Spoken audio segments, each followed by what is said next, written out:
Nacional, darles una cordial bienvenida y agradecerle muchísimo a nuestros expositores del día de hoy.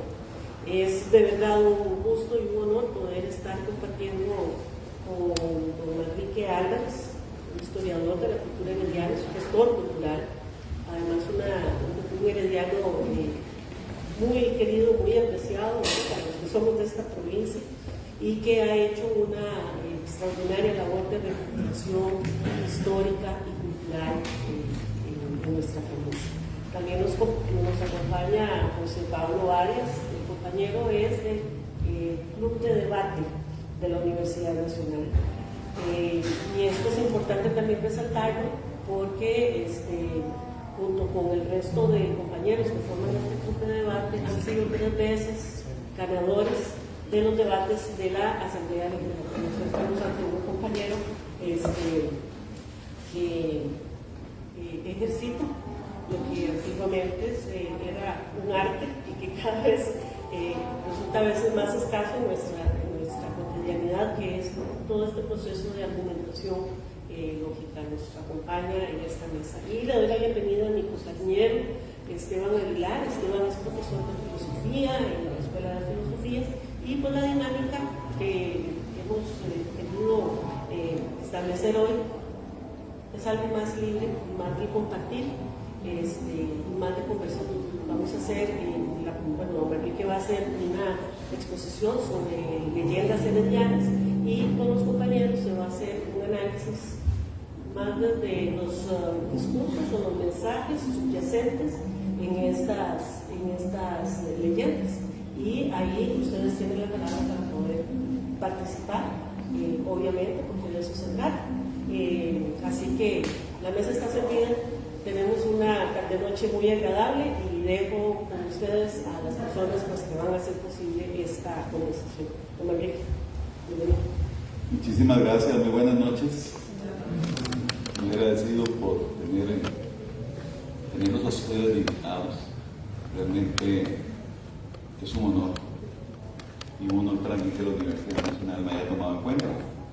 Les comento que desde 1980 he venido escribiendo, ya tendré tal vez, no sé, unos 250 o 300 cuentos por ahí, nunca publicados, pero los subo mucho a Facebook.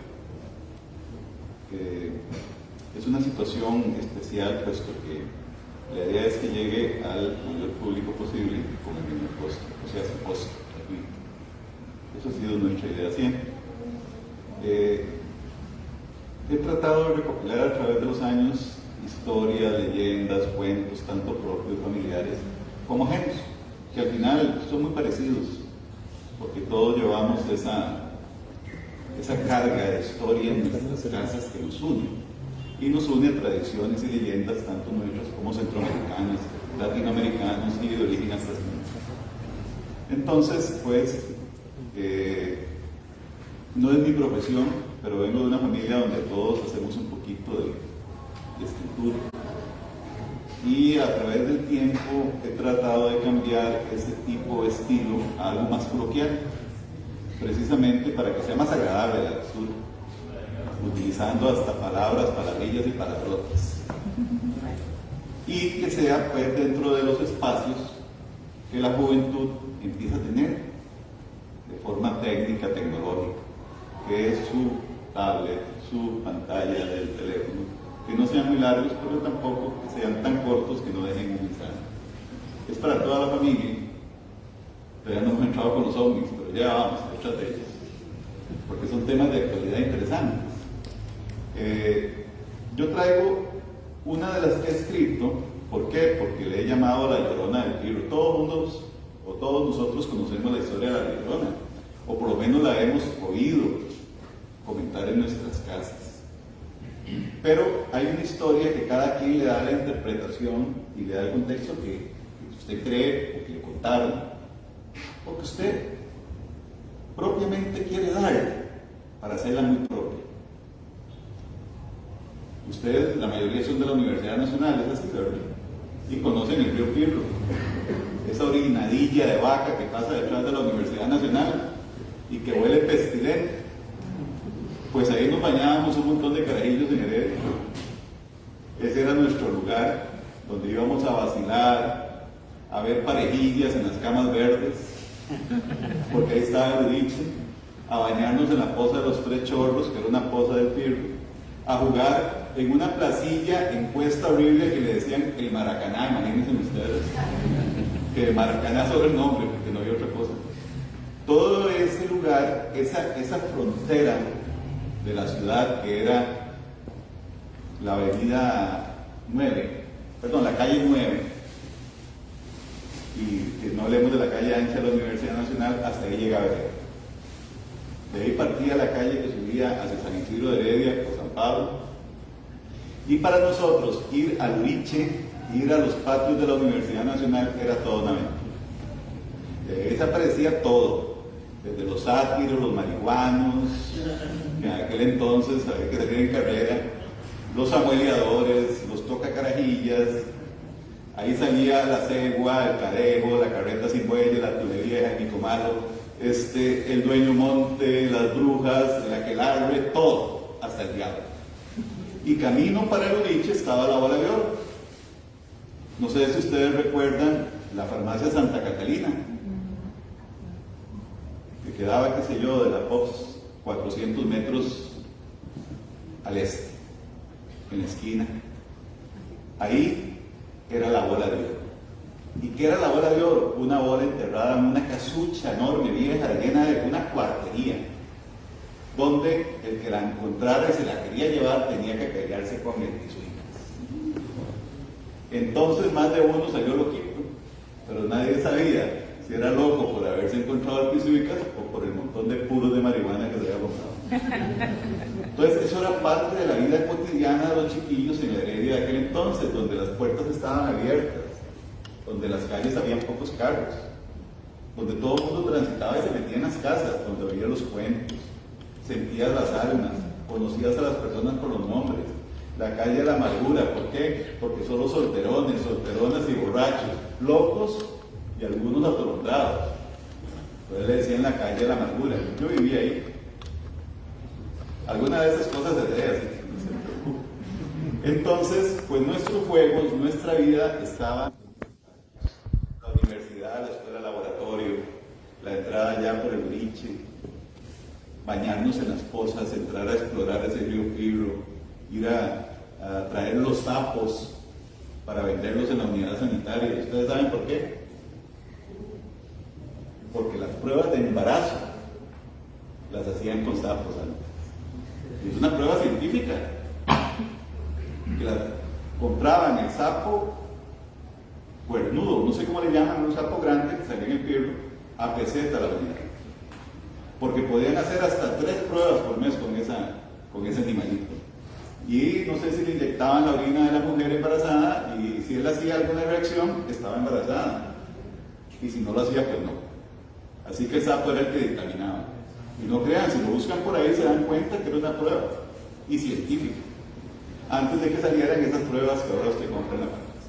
Bueno, la cuestión es que en una de esas aventuras que me llevaron al Pirro muchísimas veces, iba uno a coger guayabas, mangos, a robar ropa, a hacer un montón de cosas.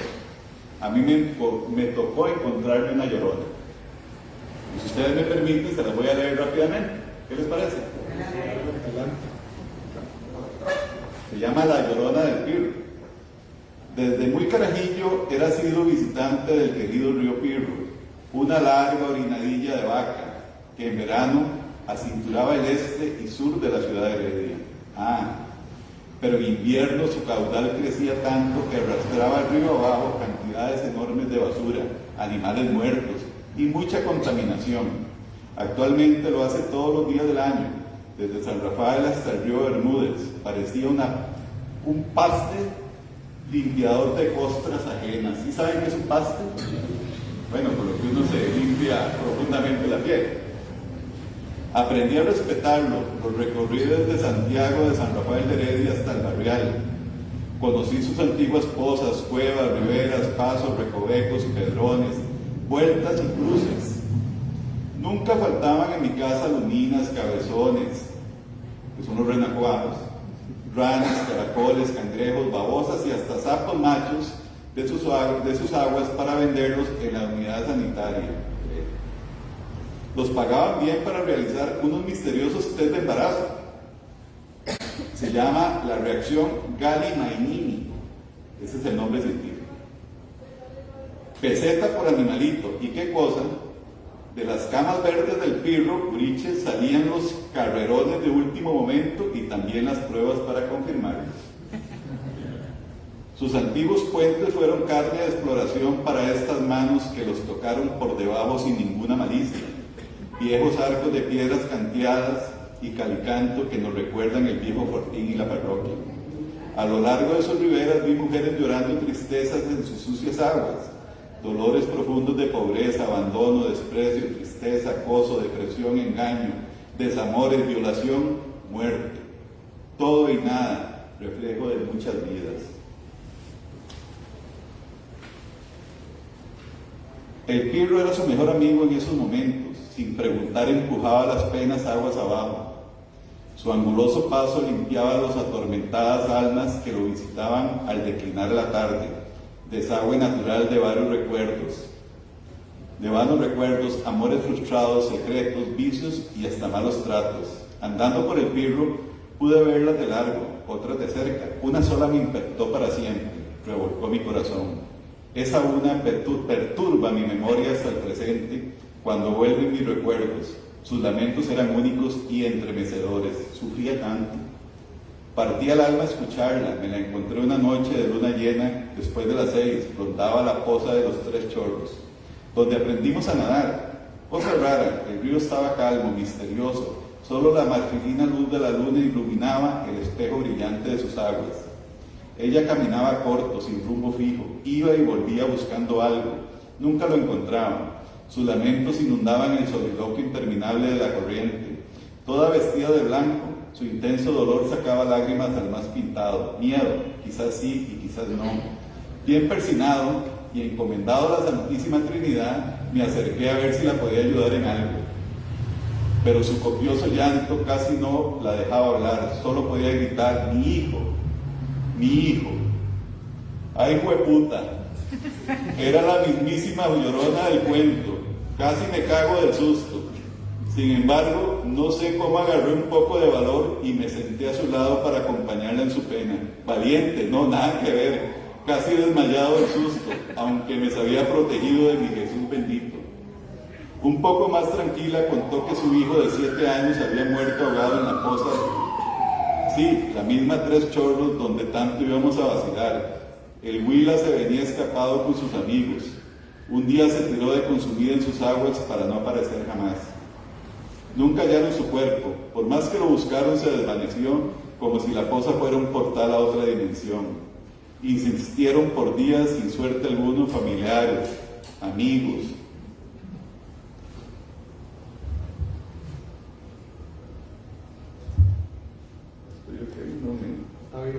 Está bien. Está bien. Está jugando la Llorona. Okay. Vecinos, voluntarios, bomberos, policías, rurales, cruzrojistas, buzos y hasta uno que otro vidente intentaron hallarlo. Nada, se lo había tragado el destino. Es por eso que desde hace 5 años vengo en luna llena. Con mucha esperanza le suplico al pirro que lo devuelva. Quizás sus aguas me lo entreguen algún día para darle cristiana sepultura. Más tranquila secó sus lágrimas, agradeció por escucharla, se fue por su lado y yo rapidito por el mío. Nunca supe su verdadero nombre, no me lo dijo. Una vez la volví a ver por el mercado, sonrió y dijo adiós.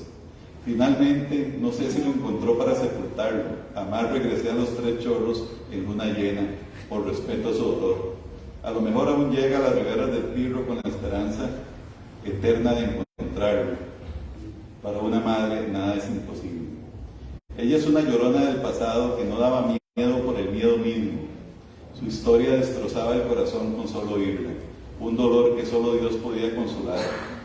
Así muchas madres lloran en silencio secretos del alma que los hijos no sabemos o no queremos entender. Saludos y gracias.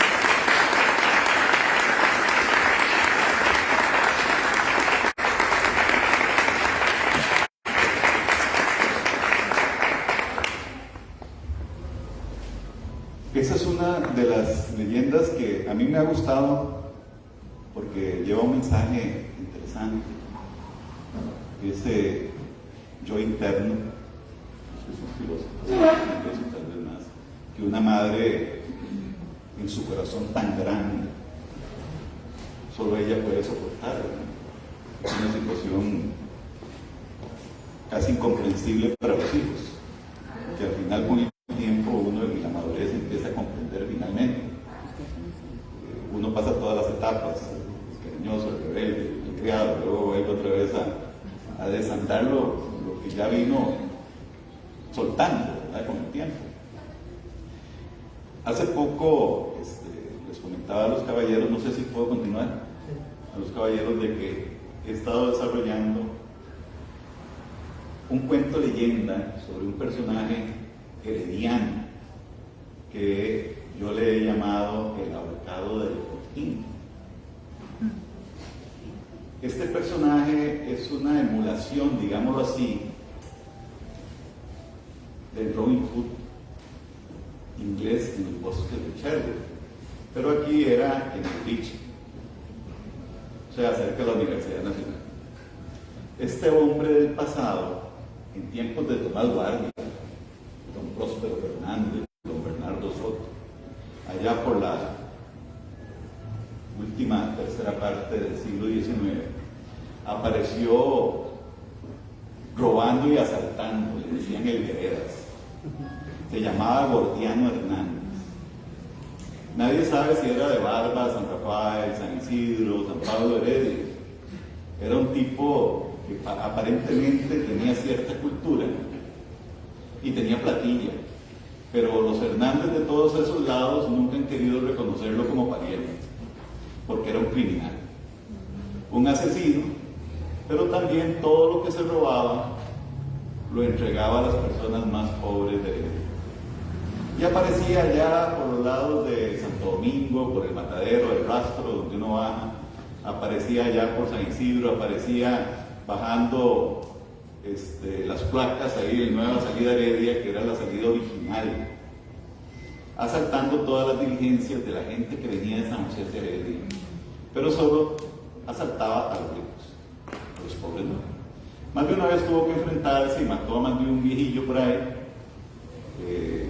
hirió a varios, pero no había familia en circunstancias especiales en Heredia que tuviera un problema judicial, de salud, algún problema económico, donde Gordiano Hernández no mandara a alguien con dulce, con maíz, con frijoles. Llegaban los mejores abogados de Heredia y médicos a visitar a personas a familias donde habían personas enfermas, y al final todos le preguntaban: ¿y eso quién lo manda? Nadie, pero todos sabían que era Gordiano Hernández. Entonces Gordiano lo andaban persiguiendo todo el mundo porque un día se le ocurrió y asaltó a la esposa del gobernador de Heredia. Y eso sí ya era la tapa del perro. Y resulta que en ese asalto le metieron un balazo en una pierna. Y el hombre trató de huir y no pudo, y lo arrestaron. Y a grandes rasgos se lo trajeron para el Fortín, este edificio que está por ahí, que en su momento era la parte trasera del cuartel de Heredia. Y ahí lo tuvieron encerrado al bendito de Gordiano, y Gordiano pegaba gritos y se enojaba. Y empezó a llegar toda la gente, todos sus benefactores, sería la palabra, ¿verdad?, a llevarle cosas, comida, apoyo, y a pedir que lo soltaran. La cuestión es que el gobernador no quiso soltarlo, pero la presión fue muy grande. La cuestión es que lo soltaron, el hombre salió y siguió robando, siguió asaltando, siguió ayudando, siguió haciendo todo, y lo volvieron a tomar preso.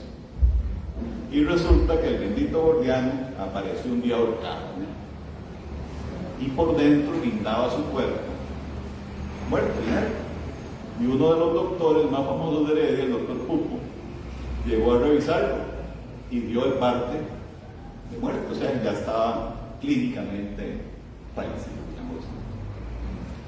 Resulta que todo el mundo estaba feliz, y traen una caja, meten a Gordiano, se lo llevan y lo entierran a las 10 de la noche en el cementerio de Heredia. y todo el mundo feliz porque se había acabado el bandido de la ciudad. Resulta que al día siguiente llega el comandante donde el gobernador y le dice: mira, yo tengo una serie de interrogantes y estoy muy preocupado porque me han dicho que Gordiano no está enterrado ahí. ¿Cómo? Si yo lo vi, te lo metieron a la caja. Aquí está el parte médico.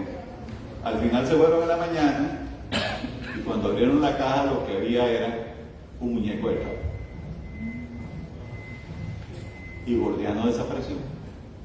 Pero durante 15 años más, todas las familias pobres de Heredia siguieron recibiendo la ayuda de alguien que era el Vereda, el Gordiano Hernández de nuestra provincia, porque eran culturalmente hablando y geográficamente de toda la provincia, no solamente de la ciudad.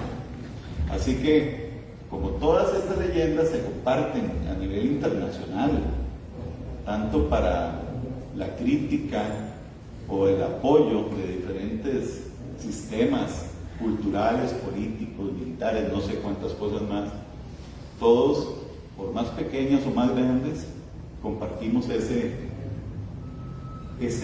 jardín enorme, ese inventario enorme de cuentos y leyendas que tienen una realidad histórica y que se adaptan muy bien a nuestras realidades, que nos pertenecen a todos. Por eso es que hay que escribir para que no se pierdan. Un día oía a don Francisco, aquel famoso presentador de televisión, no sé si ustedes lo recuerdan, que últimamente está escribiendo, y alguien le preguntaba: ¿cómo define usted el escribir? Y es el hablar conmigo mismo. Y eso es cristiano. Cuando usted escribe, usted dialoga con usted mismo. Y se dice, bueno, qué es lo que usted piensa, qué es lo que siente, qué es lo que quiere transmitir. Porque eso es lo importante. Usted puede escribir lo que quiera, pero que le guste a la gente, que lo sienta suyo, que lo sienta coloquial. Eso lo dice. Así que muchas gracias. Estoy a sus órdenes y espero que les haya gustado lo poquito que puedo cooperar en esta noche.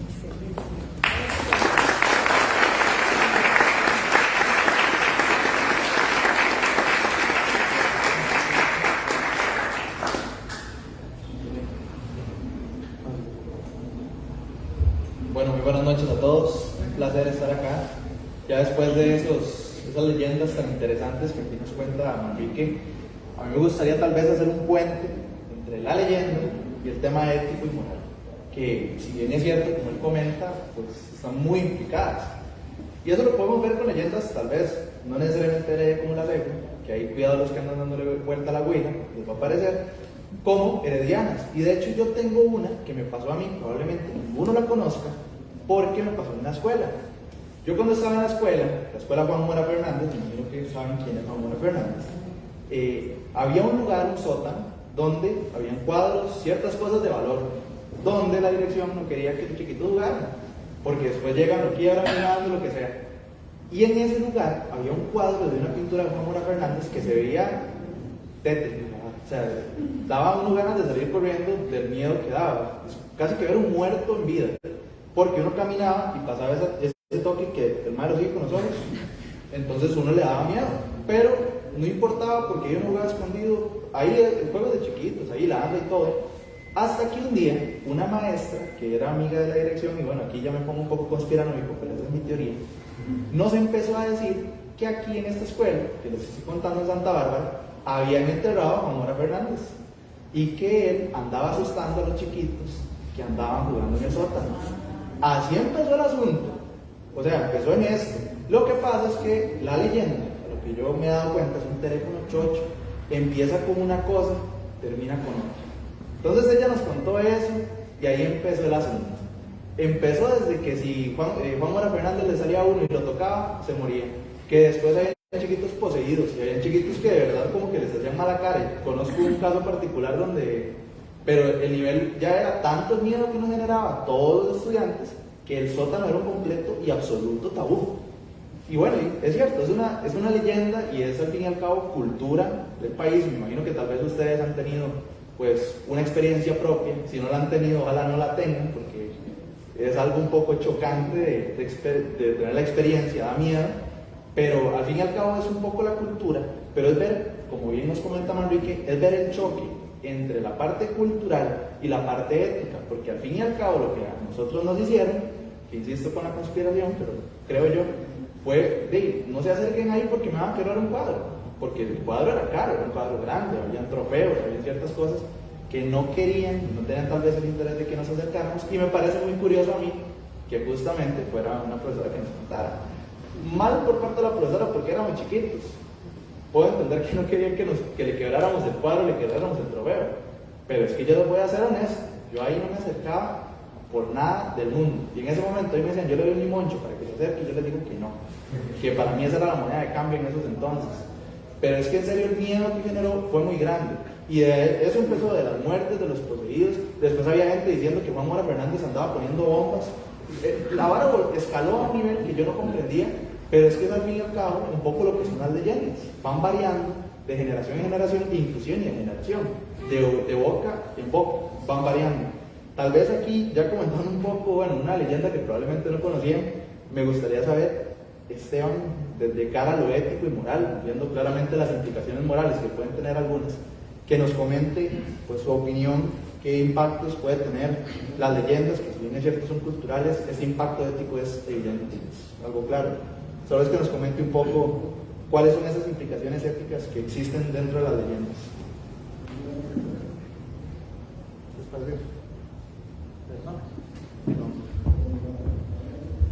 Ahora sí. Bueno, todo bien.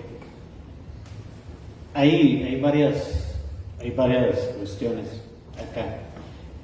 Hay una en específico que había trabajado previo a esto, y hay otro par que también me fue acordando importante de ver, ¿no? En torno a esto. La cultura popular, en este caso, digamos, las leyendas, los mitos y demás, podríamos entenderles ciertas funciones, ¿no?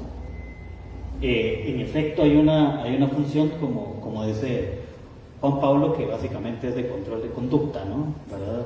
O sea, desde el viejillo del saco que le decían a usted para que se portara bien y no se lo iba a llevar, ¿verdad? O se empezaba a hacer berrinche, pues lo dejaban ahí, iba a pasar el viejillo a recogerlo, ¿no? Pero puede llevar y escalar a otras formas de control de conducta, ¿verdad? Eso es un elemento que ahorita desarrollamos. Pero hay otros dos también que me parecen relevantes. Y uno, iniciando con lo que hablaba Manrique. Y es que, a ver, y cuando hablamos de Heredia muy concretamente, ¿verdad? Pero cada ciudad y cada una de estas, y tiene su relevancia en torno a los procesos de reconstrucción histórica de la memoria y de la ciudad, ¿no? ¿Verdad? O sea, como hay un filósofo argentino, Enrique Dussel, que cuando hablaba sobre el mito, él decía que al mito se le ha tratado de restar valor, ¿verdad? Dentro de esta construcción epistemológica que trata de definir verdades, y decía, el mito construye las formas históricas de las culturas. Y a través del mito se trata de explicar todo aquello que no es sencillo de explicar. ¿Qué acontece? Que hay un mito que se termina transformando en el mito hegemónico y termina siendo el mito que se acepta como realidad y por lo tanto deja de ser mito, y los demás son los mitos entonces, ¿no? En el caso de las religiones es evidente que hay una religión que supera el proceso mitológico y se define como verdadera. Lo demás, las otras explicaciones de los acontecimientos y de la realidad pasan a ser desvirtuados. Al ser desvirtuados, ahora son falsos, ¿verdad? Son simplemente elementos de cultura popular y quedan de lado, quedan relegados, ¿verdad? Le restamos importancia a estas otras formas. Y bueno, ciertas construcciones históricas apelan a la idea de las leyendas precisamente para ubicarnos en ciertos contextos y ciertas realidades. Y esto es un elemento importante a la hora de la leyenda, o sea, no entender la leyenda o el mito solamente como esa idea de es una historia falsa, porque el mito no es solamente una historia falsa, tiene una carga de realidad importante, como una forma de explicación simbólica, mágica, etcétera, ¿verdad? Pero que busca que entendamos ciertos elementos. Entonces, esto primero que es sumamente importante. Luego, ¿verdad? Bueno, este primer punto y el valor, entonces, como segundo punto, este valor epistemológico, entonces, que encontramos en el mito y la leyenda, que es como sumamente importante.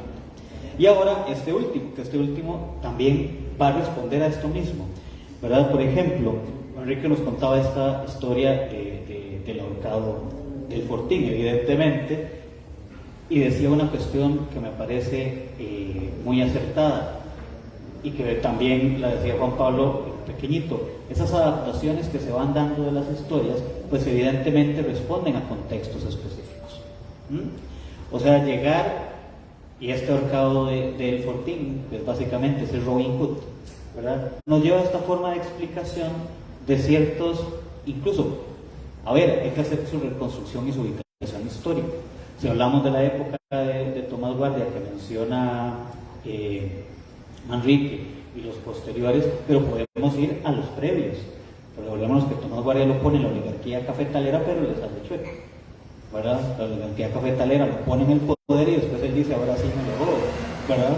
Pero los gobiernos costarricenses desde siempre eran puestos por un grupo de poder económico, que posteriormente es oligarquía cafetalera. La oligarquía cafetalera no nace con la aparición de Costa Rica como tal, ¿verdad?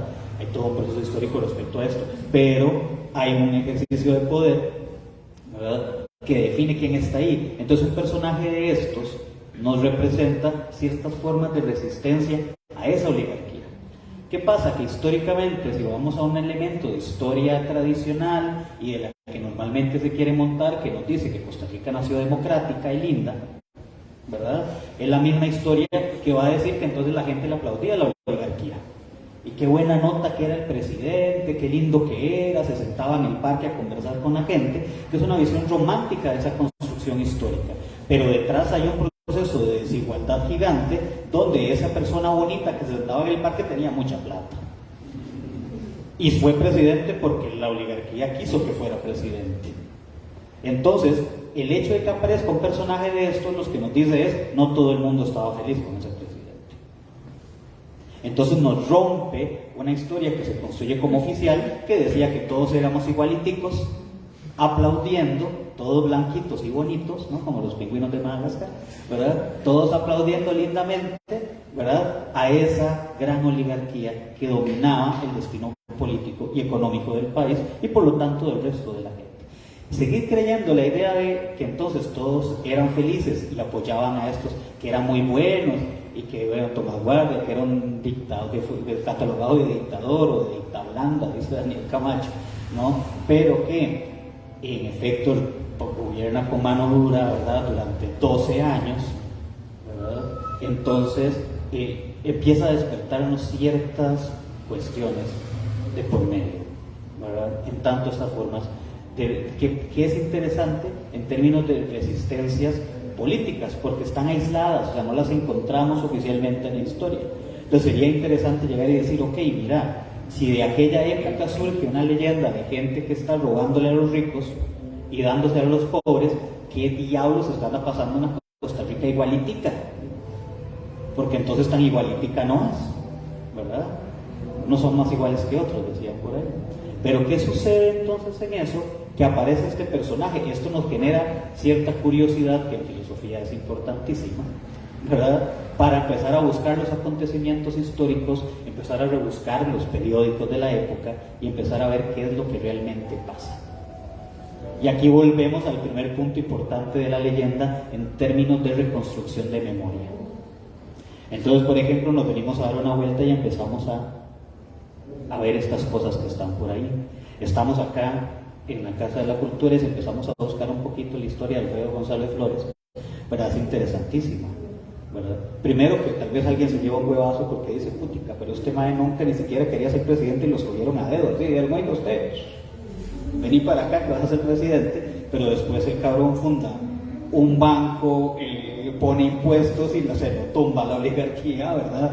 Y entonces, ¿por qué lo quitan? No es porque Tinoco era un tipo muy malo, que que llegó y dijo hay que matar a este man y hay que echárselo, ¿no? O hay que quitarlo, sino que hay un interés atrás económico para quitar a un personaje de este tipo. Entonces venimos y empezamos a reconstruir y empezamos a conocer la historia de un personaje interesante como es Alfredo González Flores, ¿verdad? Esto de lo que vamos es que la utilización de la leyenda como ese punto catalizador que nos puede ayudar a ampliar esto otro. Ahora, la otra parte también es un poco interesante porque es lo que decía Juan Pablo en términos de esta forma de control.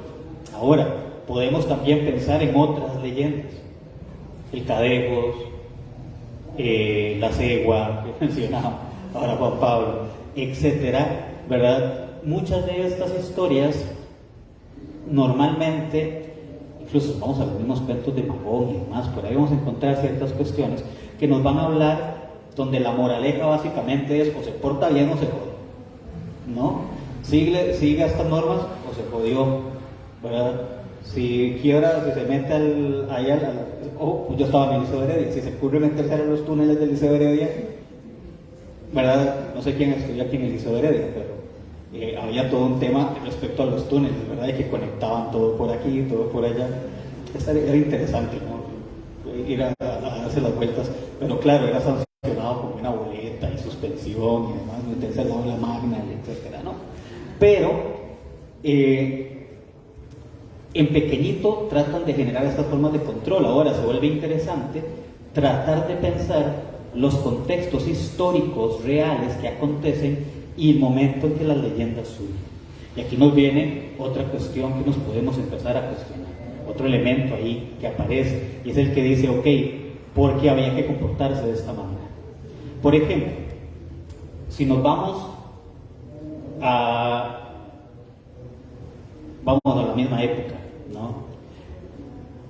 Y si nos damos cuenta, por ejemplo, por ahí del 874, 878 es cuando se declaran las leyes anticlericales, ¿no?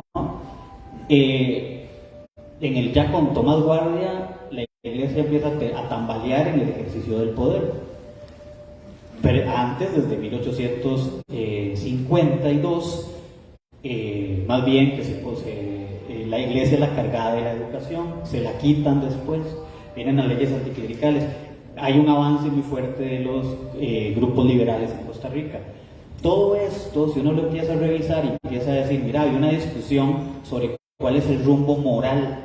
La iglesia tenía un pleito grande respecto al rumbo moral. Incluso el Monseñor Til en una de las cartas dice que la prensa es una de las formas que utiliza, y el teatro es una de las formas que utiliza el liberalismo para guiar su agenda, ¿verdad? En contra de los discursos morales rectos. Esto nos lleva a pensar en un momento de disputas. Y es interesante si pensamos ese momento de disputas a la aparición de ciertas leyendas que pueden ser utilizados por uno u otro bando o por los dos, porque al fin y al cabo terminan muy hermanados siempre, ¿verdad? Para controlar la forma de conducta de las personas. Y esto lleva a esta es la forma. Pueden haber otro montón de mitos, porque si agarramos mitos y leyendas podemos fundar mitos actuales. Y si usted se opone a ese mito actual, le pueden caer un par de bombas, no sé, ¿verdad? O sea, podrían haber otros castigos a esas otras formas que se definen. Pero si pensamos las leyendas o algunas de estas desde las formas de definición de conductas morales, ¿verdad? También nos vamos a encontrar que era muy conveniente que las personas se comportaran de cierta forma, según los intereses particulares. No tendríamos que estar pensando en formas de control político maquiavélico. Podríamos básicamente hablar en agendas morales donde quienes pueden ir a un bar. ¿Y qué sucede con las mujeres que van a los bares? Inventamos una leyenda para que las mujeres no vayan a los bares, ¿verdad? O empezamos a construir otro tipo de historias paralelas de cuáles son el tipo de mujeres que entran en los bares y generamos estas formas. Bueno, hay un montón de elementos y eso es lo interesante al fin y al cabo con todo esto de las leyendas, que nos sirven o para una cosa o nos pueden servir para analizar otra, pero al fin y al cabo nos ayudan a generar procesos de reconstrucción, pero a la vez críticos, porque el proceso de reconstrucción de la memoria histórica cometería un problema y un error si se queda en el romanticismo, ¿verdad? Porque entonces podemos rescatar muchas cosas importantes y tenemos que ver críticamente la otra parte, ¿verdad? Que también es importante visibilizar. Pero bueno, eso sería.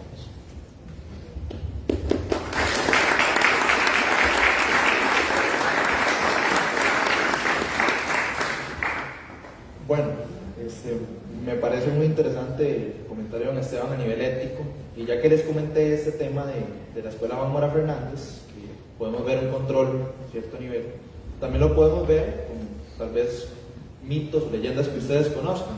Ahora que Esteban menciona el tema de las mujeres yendo a bares y todo esto, aquí en Heredia particularmente existe una leyenda sobre eso, que es la del sátiro, que eso es que las chiquillas que salen ahí a los bares o escuchan pasos y es el sátiro persiguiéndolas. Y si los toca, si el sátiro toca las velitas, se mueren, las matan. Esto pues va muy de la mano con lo que nos está mencionando Esteban, de que estos mitos y leyendas nazcan donde nazcan, que yo no les podría particularmente decir quién hizo esa leyenda. Puede haber sido un señor borracho que se la contó a alguien y ahí se hizo una bola, porque puede pasar, o sea, las leyendas tienen esa característica de boca a boca, o puede que no, puede que sea algo un poco más elaborado. La cosa es que es algo evidente que este tipo de conductas existen. Y también la definición de roles. Si ustedes se ponen a analizar ciertas leyendas, definen ciertos roles. Por ejemplo, el mismo de La Llorona que ahorita nos comentaba Manrique. La Llorona es una madre preocupada por sus hijos. Es un rol social. La cegua también. La cegua que es una mujer muy linda que engaña a los hombres que andan buscando cositas, y cuando se les acercan les pega el susto con una cara de caballo. O sea, dando un concepto pues malo, problemático a la misma mujer, como de engañosa. O sea, ahí pues da ciertos conceptos, la leyenda da ciertos conceptos que pueden no solo identificar roles, sino también conductas. Esto yo considero que va muy de la mano con lo que dice Esteban. O sea, al fin y al cabo, leyendas hay muchas. Hay leyendas que yo considero que tal vez no necesariamente tengan que ver con un control ético o moral, como es el caso de Río Celeste, que dicen que cuando Dios estaba pintando el cielo, limpió su pincel en el río y por eso es que es celeste. Es un ejemplo de una leyenda que digo. Entonces, bueno, tiene un toque religioso, pero no le veo más allá de eso. Pero sí considero que las leyendas pueden llegar a ser una forma de control, tanto a nivel de gran escala, como a nivel inclusive familiar. De no se acerque al sótano porque es que ahí su abuelo se murió y le asusta. Y al fin y al cabo es un mito, es una leyenda que va generando una conducta sobre la persona. Entonces, bueno, yo no sé, me gustaría tal vez escuchar la percepción de don Enrique, pero yo sí considero que pueden ser un factor muy determinante a nivel social para definir ciertos parámetros de conducta. Y creo que ya eso es un hecho, o sea, existe, o sea, explotan los roles que actualmente hay para simplemente potencializarlos, como es el caso de La Llorona, cadeos y demás, de que la gente no salga borracha, que también existe, bueno, hay uno que protege a los borrachos, hay un montón de leyendas, pero el punto es que estas leyendas no solo fijan roles, sino también niveles de conducta, tanto a nivel pequeño como a gran escala. También me gustaría escuchar a Manrique a ver qué nos puede decir. Muchas gracias, estoy totalmente de acuerdo. Regulan conductas, es un control de aproximación, digámoslo así. Recuerdo, ustedes saben qué es anclarse en la noche. Cuando uno se tomaba unos tragos y llegaba a la casa y había que anclarse, bajar el pie y ponerlo en el suelo. Era la forma en que uno se sostenía más o menos para poder dormir, ¿recuerdan? Exactamente, uno empezaba a darle vuelta a todo uno, pero ¿cuál era el miedo de anclarse? ¿Quién? La mano peluda. Entonces, ¿qué era lo que le decían a uno? Revise debajo de la cama a ver qué hay antes. Y uno ni a putas, perdonando la expresión, ¿verdad? Se asomaba porque no sabía que iba a salir. Especialmente la mano peluda que le agarrara a uno la canillilla ahí. Imagina qué susto. Claro que son reguladores de conducta. Pero también son promotores de identidad, que eso es lo más importante, porque nos dan arraigo. Entonces, todas esas leyendas, todos esos cuentos que la mayoría pues tienen alguna base histórica, como cuento, como historia, como mito, nos dan esa masa para hacer el tamal, digámoslo así en palabras crudas. para poder convertirnos en la Costa Rica actual. Muchas son, claro, advenedizas, se han venido de generación en generación de inmigrantes a Costa Rica, como La Mona. La Mona es una bruja nicaragüense que empezó en Guanacaste, perdón, allá en Nicaragua, siguió en Guanacaste y ahora está en Guaraní. O sea, viene caminando hacia el sur. Y así un montón como la carreta Cinco Ejes, que en Nicaragua es la carreta náhuatl. Y tiene en El Salvador otro contexto, de un médico que no quiso atender a los enfermos de cólera. Y que cuando este murió quedó condenado para la eternidad e ir detrás de todas las almas en pena. Entonces cada país, cada sociedad adapta y contextualiza esa leyenda a lo que le conviene y le sirve en su momento. Entonces yo estuve en el Liceo Heredia, conocí los túneles también. Y qué historia no nos decían, ¿verdad? Que había debajo. Y uno que es cucarachero de aquel entonces, ¿verdad? ¿Dónde están los túneles? Yo voy al liceo y el año pasado los he buscado, pero no los he encontrado. Empieza ahí debajo debajo de la tarima, pues, principal. La puerta. Sí, y luego por una de las aulas laterales del último patio. Es una subida así y abajo hay una puerta. Por la sala magna, exactamente. Pero esos túneles tienen mucho de mito. ¿Por qué? Porque Heredia es una cuesta. Ustedes lo ven, aquí las inundaciones son muy pocas porque el agua sale corriendo de abajo. Todo va a dar al pobre Pirro.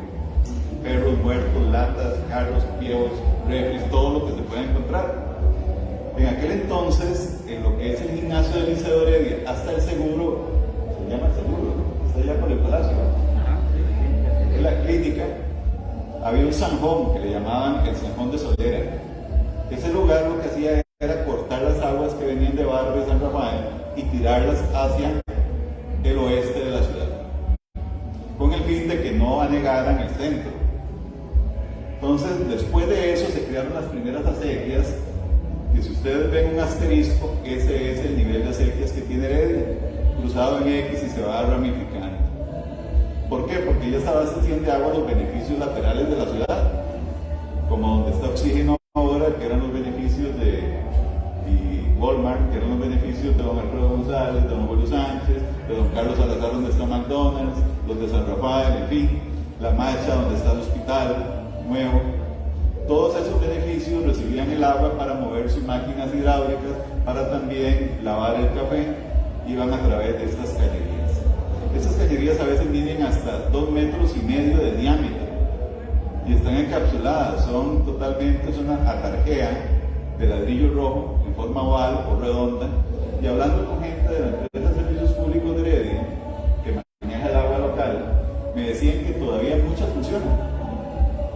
O sea que a pesar de los años, están en funcionamiento todavía recogiendo y colectando aguas. Ahora, que fueron creadas para un evento militar, no fueron creadas para eso, ni construidas para eso, pero que en su momento pudieran haber servido para guardar armas, para trasladarse de un lugar a otro, claro que sí. Como todo, dicen que en tiempos de guerra cualquier hueco es trinchera, y eso es así, pues, ¿verdad? Entonces tiene cierta lógica ese mito, digámoslo así, que existe, de una realidad histórica y también. Entonces yo pienso que sí, todas estas historias, las buenas, como lo que usted contaba, que es muy hermoso lo de Río Celeste, hay algunas bellísimas. Lo que pasa es que hay un morbo entre la sociedad, que a la gente le gusta, lo que da un poco de miedo. Entonces, vean eso que está ahí. Esos son los fuegos fatuos. Es lo que sale en los cementerios. Y eso es real. No sé si alguna vez ha visto uno. Cuando uno iba al cementerio de Heredia, dice a estudiar en la noche con una compañerilla, porque lo que menos hacía era estudiar, digamos que biología, en medio de las tumbas, muchos de esas luces, o luces de muerto, lo asustaban a uno. Y no sé si quieren que le cuente un chiste medio rojillo. No importa. Pues resulta que una parejilla, no era yo, se fue ahí al cementerio de Heredia. El asunto romántico. Y terminaron encima de una tumba. Resulta que la muchacha se resfrió toda. Y al día siguiente esa pobre niña se estaba muriendo.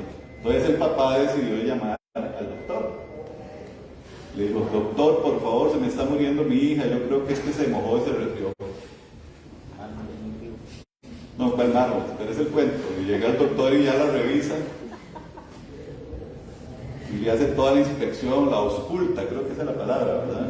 Auscultarla, un médico. Y cuando sale le dice el papá, ¿pero qué tiene mi hija? Está muy mal. Le dice, ¿por qué? Venga usted para que vea.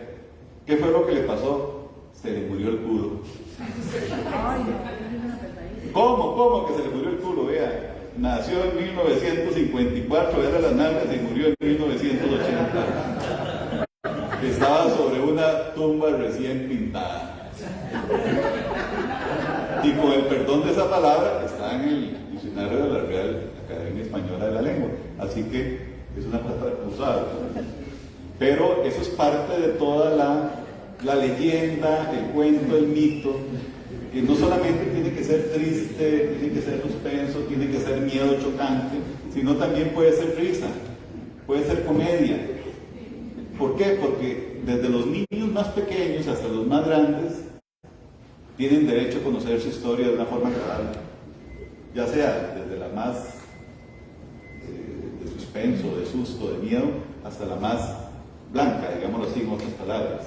Y eso es lo que, pues, en su momento importa para que todos vamos creando en conjunto una identidad que nos dé arraigo sobre la ciudad, sobre el lugar donde vivimos, porque eso es lo que más hace falta. ¿Por qué a Heredia le decían el dormitorio de San José? ¿Por qué? Porque la gente venía a dormir a Heredia y trabajaba en San José. Entonces no creaba ese arraigo. Últimamente se ha logrado por medio de la Universidad Nacional, por medio del Centro Cultural Mardengo, por medio de la Casa de la Cultura Alfredo González Flores, crear en la gente un sentimiento de arraigo que nos una a este lugar donde vivimos, donde todos estamos creando historia acá, ¿no? Porque esta es la verdad, aquí estamos creando historia, estamos sentados escuchándonos, pero lo que más me interesa, con el perdón de ustedes, es escucharlos a ustedes, que son los que me van a decir, viejo más necio, qué aburrido, por lo que está contando es un montón de tonterías. Pero no, a mí me perdieron los duendes. Y ustedes dirán, mentiroso. Hace unos días tuvimos aquí una pequeña presentación sobre leyendas de miedo, y un muchacho de 18 años, ¿cierto, no? De 18 años, joven, un muchacho muy joven con su novia, también se le aparecieron los duendes. Entonces, este loco no está tan loco. Todavía hay gente que cree y siente que tanto lo real como lo posiblemente no es real, o irreal, o esotérico. No sé si la palabra existe. Esotérico. No tiene. Porque nos dan muchas respuestas que no conocemos. Que a veces hay que crearlas o hacerlas.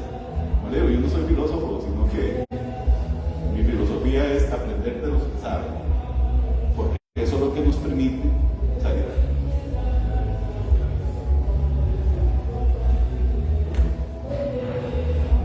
Bueno, tal vez ahí, dejándole un poco, dice Manrique, por duda, levanten la mano si alguno conocía lo del Río Celeste. Nadie. Bueno, entonces yo se lo conté. Ustedes sí lo conocían, vean, dos personas lo conocen. ¿Quiénes conocen? ¿Usted sí lo conocía? No, es de la zona. ¿Y sí lo había escuchado? Bueno, él es de la zona, entonces no puede, es de Mantequilla. ¿Quién ha escuchado de la serie Juan Carlos de la Llorona? Imagino que todos. Vean el morbo. O sea, una historia bonita, una historia que es muy, bastante, casi que poética, así que Dios limpió el pincel cuando hizo el cielo. Nadie la conoce. Yo la conozco de guau porque la vi en un video de YouTube, porque si no, no me doy cuenta. Y he andado en la zona, no me he dado cuenta. Pero el morbo, que es lo que dice un Manrique, nos empuja a lo terrorífico, al miedo. Y yo creo que esa historia del cementerio parece chiste, pero para más de unas anécdotas. Porque puede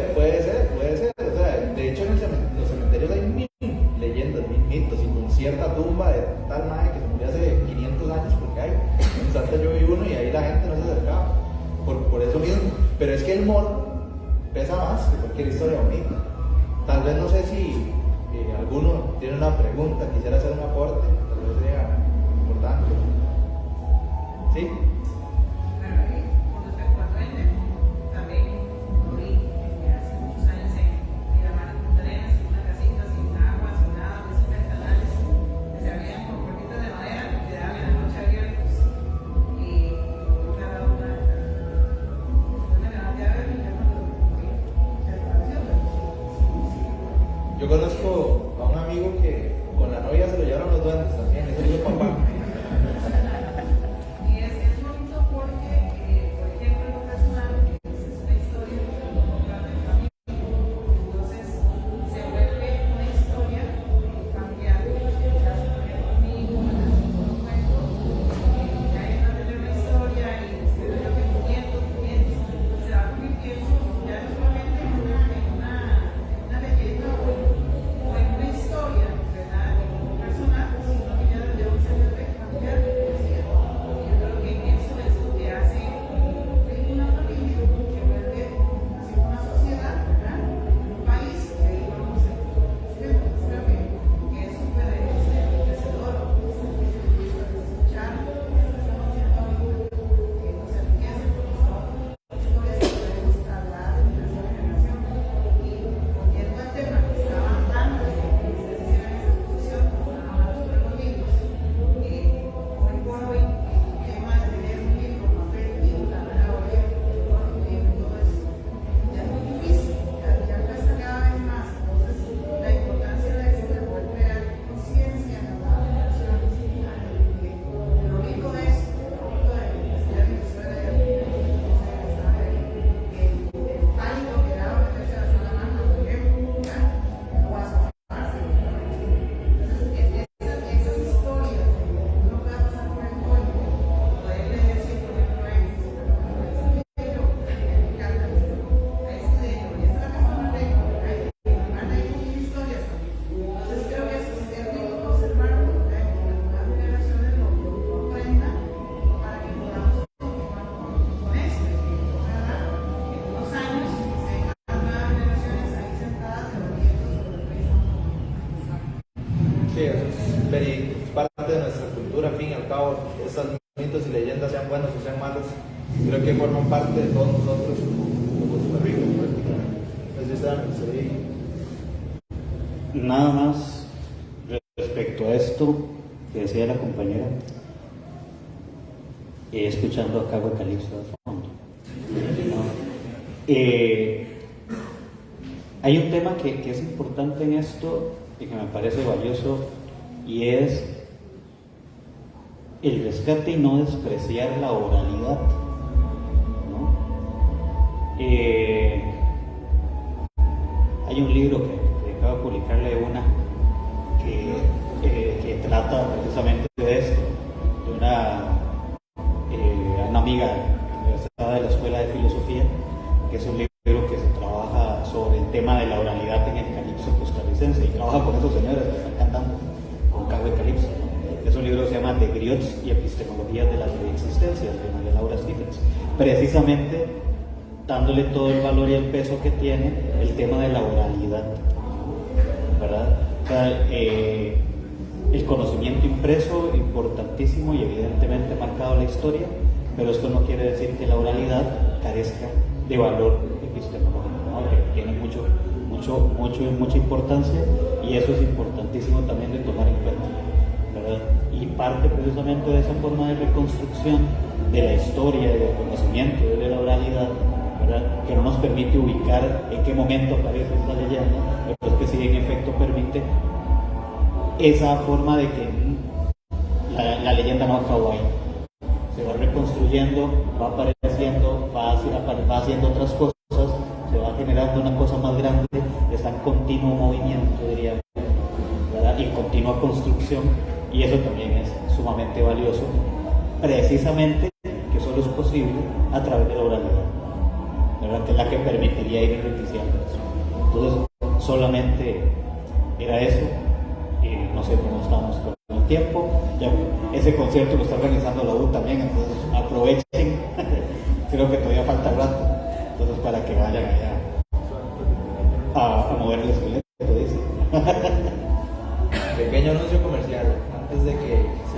¿Aquí hay algún estudiante de la U? Ok, maravilloso.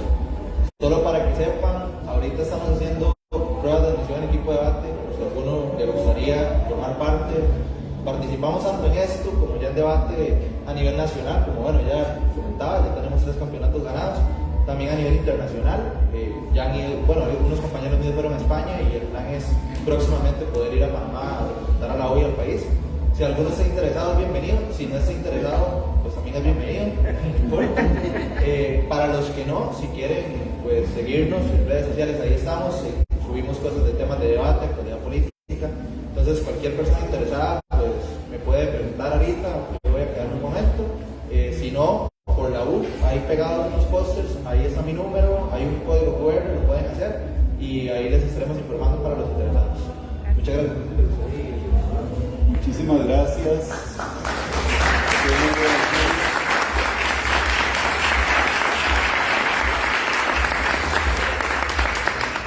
Espero que no sea la última vez. Hay mucho que contar todavía y muchas palabrotas por decir. Así que para la próxima les prometo más chile, más pícaro y esperemos volvernos a ver pronto. Muchísimas gracias y feliz noche.